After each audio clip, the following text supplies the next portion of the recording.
네, 안녕하세요. 김성공입니다. 자, 요즘 토지 투자로 가장 핫한 지역을 찾으라고 하면 단연 화성시입니다. 부동산 빅데이터 밸류맵에 따르면 작년 토지 거래가 가장 많았던 지역이 바로 화성시입니다. 2020년 토지 시장의 강남이 경기도 화성시라고 할 정도로 가장 많은 검색과 거래량을 기록했습니다. 그중 송산면, 마도면, 남양읍 같은 지역들의 인기가 높았다고 하는데 이 지역들의 최고의 개발 호재가 바로 송산 그린시티라고 하죠. 토지 투자는 개발지와 교통망이 핵심인데 송산 그린시티에는 일자리와 교통망, 관광지 등 굉장히 많은 개발 호재들이 함께 있기 때문에 투자자들의 관심이 이어지고 있습니다. 송산 그린시티 주변 및 주요 교통망을 중심으로 검색이 집중되었다고 하죠. 전국의 토지 투자자들을 화성으로 빨아들이고 있는 송산 그린시티에 대한 대략적인 설명을 드리면 약 1700만 평 규모의 거대한 신도시가 만들어지는 겁니다. 수도권에서는 가장 크고 전국에서는 세종시 다음으로 큰 신도시죠. 세종시 규모가 약 2200만 평, 송산 그린시티의 규모가 약 1700만 평입니다. 동탄 신도시 1기와 2기를 합친 것이 약 1000만 평이기 때문에 동탄 1, 2기 합친 거에 1.7배 정도 엄청난 신도시가 만들어진다라고 보시면 되겠습니다. 자, 동쪽에는 동탄 신도시가 있고 서쪽에 송산 그린시티라는 이름으로 생기는 겁니다. 이름처럼 친환경을 지향하는 도시로 조성하고 있습니다. 자, 송산 그린시티 개발은 워낙 엄청난 개발이기 때문에 동측, 남측, 서측 순서로 순차적으로 조성하고 있습니다. 전체 준공은 2입니다. 자, 송산 그린시티는 그 엄청난 규모만큼이나 많은 개발 호재들을 담고 있습니다. 송산 그린시티 내에는 산업단지, 신도시, 신세계 국제 테마파크, 자율주행 실험도시, 서해선 복선전철 송산역, 신안산선 국제 테마파크역 등 굉장히 많은 개발 호재들이 있습니다. 그 중에서 유일하게 산업용지가 남측에 조성되는데, 자, 이 송산 그린시티 내 유일한 산업용지가 남측 지구에 조성되는데요. 자, 최근에 수원에서 거주하시는 투자자분이 상담받으러 오셨습니다. 거래하는 동네 부동산에 가서 송산 땅에 관심 있다고 하니까, 아, 거기 공장지대 들어오는데요? 그거 생겨도 뭐 별거 없는데, 그 주변이 뭐 바뀌겠어요? 공장 뭐 지대 뭐 1, 2층짜리 들어온다 그래. 그렇게 말씀하셨대요. 자, 공장지대가 들어온다고 하셨습니다. 자, 공장지대라고 하면 우리가 일반적으로 남동공단이나 시화공단, 뭐 반월공단 같은 곳들을 떠올리기 마련입니다. 자, 이렇게 생긴 곳들이 이제 공장지대죠. 1, 2층짜리 이런 많은 소기업들이 모여 있는 곳이 공장지대입니다. 자, 반대로 테크노밸리 같은 것들이 있는데 뭐 판교 테크노밸리나 광교 테크노밸리처럼 첨단지식 산업센터 같은 것들이 들어오는 것이죠. 자, 판교의 모습이 현재 이렇게 생겼습니다. 자, 그럼 과연 송산 그린시티 남측지구 산업단지는 낮은 층, 파란 지붕 남동공단이 될까요? 아니면 고층 첨단, 판교 테크노밸리처럼 될까요? 영상 끝까지 보시면 답이 있습니다. 송산 그린시티 산업단지의 모든 것, 현장 정보, 공정률, 분양 시기, 규모, 유치 업종, 모든 것을 정확하게 알려드리겠습니다. 자, 보시는 것은 송산 그린시티 남측지구 산업단지 조성공사 현장입니다. 드론 촬영은 4월 초에 했습니다. 산업단지를 조성하고 있는 모습과 하천 정비, 자율주행 실험도시, 그리고 산업단지 주변 토지들에 대해서 파악할 수 있습니다. 하천 정비를 하고 있는 모습인데 산업단지 내에 하천을 살리면서 친환경 산업단지를 컨셉으로 하고 있습니다. 공사가 순조롭게 진행되고 있는 것을 보실 수가 있는데요. 여기 보시는 빨간 지붕은 현재 토목공사를 하고 있는 계룡건설 현장 사무실입니다. 한 필지 단위가 굉장히 크기 때문에 굉장한 규모의 건물들이 올라가는 것을 보실 수가 있습니다. 자, 또한 보시는 것은 자율주행 실험도시 KCT입니다. 여기서 자율주행 실험도 하고 연구 개발을 하는 공간으로 4차 산업에서 굉장히 중요한 역할을 할 수 있는 공간입니다. 그리고 멀리 보이는 곳이 서해선 복선전철, 이렇게 철로가 지나가죠. 그리고 주변에 송정리, 토지의 모습들도 볼 수 있습니다.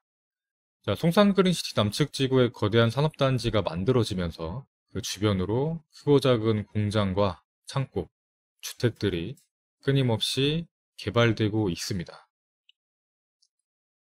이쪽 지역도 지금 개발이 돼서 공장 창고들이 많이 들어왔는데 일전에는 그냥 논밭 임야였던 지역이죠. 이쪽까지 다 산업단지가 조성되는 겁니다. 자, 한필지단이 규모가 굉장히 크죠. 엄청난 규모로 산업단지가 들어오게 되는 겁니다. 자, 송산 그린시티 남측 지구 산업단지 규모는 산업용지, R&D 용지, 공급설비 용지 등을 다 해서 약 138만 7천 제곱미터입니다. 자, 판교 테크노밸리가 45만 4천 제곱미터이기 때문에 판교 3배 규모로 개발이 되는 겁니다. 현재 109 공정률이 35%, 209 공정률이 37%, 309 공정률이 15%를 기록하고 있고 송산 그린시티 남측 지구 분양 시기는 2022년 이후 순차적 분양 예정입니다. 사용 승낙 시기는 24년 이후, 준공은 26년 이후입니다. 자, 분양 시기가 원래 올해 하반기였다가 내년으로 밀렸는데요. 기존에 투자하신 분들은 조금 아쉽겠지만 아직 투자 못하신 분들에게는 이 굉장히 천금 같은 기회입니다. 예를 들어서 대기업이 뭐가 들어와서 얼마만큼의 고용률을 보이겠다라고 발표가 되는 순간 주변 지가는 엄청나게 뛸 것이기 때문에 투자 기회가 많이 없어질 수 있습니다. 또한 조성 중인 송산 그린시티 산업단지는 산업용지와 지원시설, 유통 업무 설비가 최고 10층, R&D 복합용지가 최고 5층 높이로 이루어지게 됩니다. 산업단지에 들어오는 업종들은 신재생 에너지 소재, 첨단 화학물질, 3D 프린팅, 커넥티드, 사물인터넷, 인공지능, 자율주행 자동차, 전기차, 수소차, 드론, 자율 운송 로봇 등 4차 산업혁명과 관련된 업종들이 들어오게 됩니다. 또한 산학연 클러스터, 미래차 클러스터, ICT 융합 클러스터, 바이오 클러스터 등 첨단 산업들이 배치됩니다. 자, 이처럼 송산 그린시티에는 판교보다 3배 큰 규모로 10층 높이의 최첨단 4차 산업이 들어오는 테크노밸리가 만들어지게 되는 겁니다. 자, 보시다시피 산업단지의 규모가 굉장히 큰 것을 볼 수 있습니다. 공사 한창 진행 중에 있고 굉장히 멀리까지 다 산업단지가 조성되고 있는 모습을 볼 수가 있겠죠. 굉장히 큰 규모로 조성이 되고 있는데요. 시간이 지났을 때 지금 이렇게 벌판 같은 곳들에 10층짜리 건물이 들어왔다 생각해 본다면 해당 산업단지 주변 토지들의 가격은 지금과는 전혀 다른 모습을 하고 있을 겁니다. 주변 모습도 지금과는 많이 달라지겠죠. 자, 보시는 것은 송산 그린시티 지구단위 시행 지침에 나와 있는 산업단지 지향 이미지입니다. 자, 남측 지구 산업단지를 이런 식으로 만들어라 라는 시행 지침인 것인데 이런 식으로 첨단 건물들이 들어오게 되는 겁니다. 자, 남동공단이 아니라 테크노밸리에 가까운 것이고 그 규모도 테크노밸리의 3배가 되는 것이죠. 화성 송산 그린시티에 판교 3배 규모 10층 높이 첨단 테크노밸리가 들어온다. 잘 기억하시기 바랍니다. 추가로 한 가지 말씀드릴 것은 벌써부터 유튜브나 블로그에 무슨 기업이 입주를 한다. 뭐 삼성, LG, SK, 현대차, 기아차, 네이버, 카카오, SKT 우리나라 대기업은 다 들어오기로 했다 이렇게 말씀하시는 분들이 계시는데 아직 정해진 것은 없습니다. 물론 저 역시 화성 송산 그린시티 남측 지구 입지나 성격을 생각해보면 이런 기업들이 모두 들어올 수 있다고 생각합니다. 이미 수년 전부터 자율주행 자동차 등 4차 산업은 모든 대기업들이 준비를 하고 있었고 송산은 미래차 산업을 하기에 가장 적합한 곳이죠.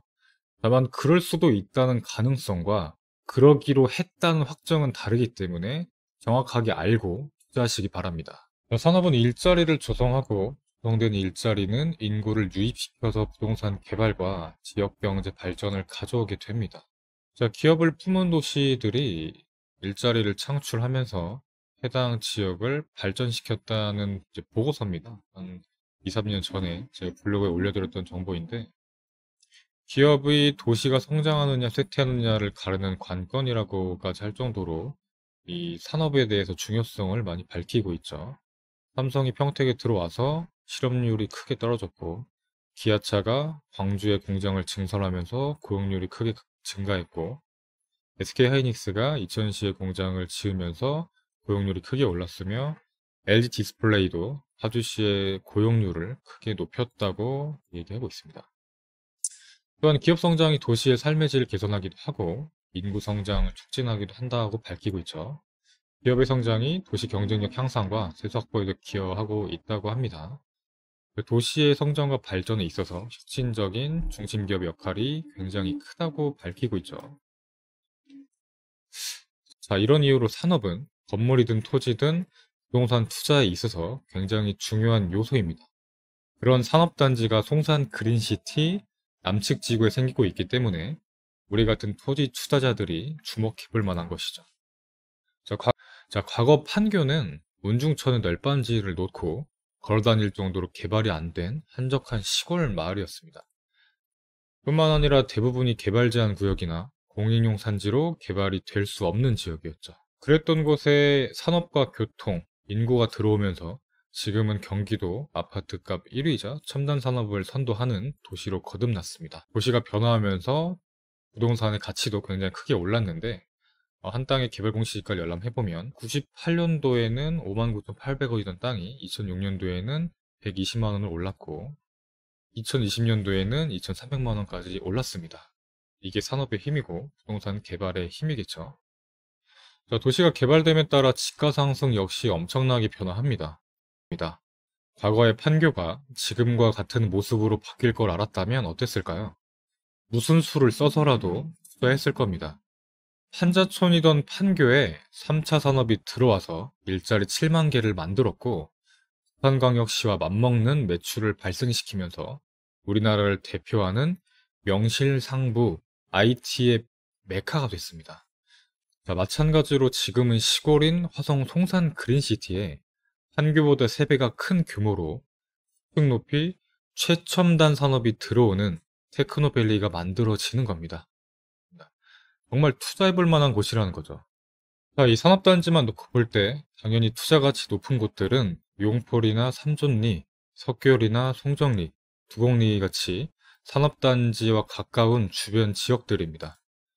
자, 산업단지가 하나 들어오게 되면 그 주변에 협력업체도 많이 들어오고 이들이 쓰게 될 창고와 공장, 그리고 건설 인부들이나 산업단지에서 채용한 인원들이 먹고 자고 생활할 주거지와 상업공간도 필요합니다. 때문에 주변의 관리지역이나 자연녹지처럼 행위가 당장에 가능한 땅들의 수요가 계속 높아지고 있습니다. 실제로 현장을 다니면 꾸준하게 공장과 창고, 주택과 편의시설들이 늘어나고 있는 것을 볼 수가 있습니다. 오늘은 송산 그린시티 산업단지에 대해서 좀 자세히 알아봤습니다. 하나의 개발 호재를 보고 투자를 하더라도 그 개발 호재에 대해서 정확하게 알고 투자해야 합니다. 누군가가 너 거기에 왜 투자했냐고 물어봤을 때 그냥 뭐 누가 추천하길래 뭐 지인이 좋다고 하길래 이렇게 하는 게 투자가 아니라 이 개발 호재가 어떤 성격을 갖고 있고 언제까지 어느 정도 규모로 완성될 것이다. 어떤 업종이 들어오고 그러면 주변에 어떤 영향을 미칠 걸로 기대하기 때문에 이 주변 땅에 투자를 했고 몇 년이 지나면 이 토지의 가치가 오를 거를 예상할 수 있다라고는 말을 하실 수 있어야 진짜 투자를 하신 겁니다. 이게 그냥 단순히 아무런 배경 지식 없이 그냥 지인이 시키니까 땅을 샀다. 뭐 누구 믿고 땅 샀다. 이런 분들이 정말 많아요. 이런 분들 특징은 꼭 땅을 잘못 사놓고 나중에 후회하면서 상담을 요청합니다. 이미 땅을 사서 등기까지 다 쳤는데 상담을 한들 무슨 소용이 있냐는 거죠. 돌이킬 수가 없습니다. 투자하시기 전에 많이 알아보시고 정확하게 판단을 내린 다음에 투자하시기를 권장드립니다. 잘 모르시면 그냥 투자하지 마세요. 마음 급해가지고 투자해봤자 수익률 잘 안 일어납니다. 제대로 알아보고 차근차근 투자하시기 바랍니다. 자, 이상으로 영상 마치고 해당 영상이 도움이 되셨다면 많은 분들이 보실 수 있도록 구독과 좋아요 부탁드리겠습니다. 감사합니다.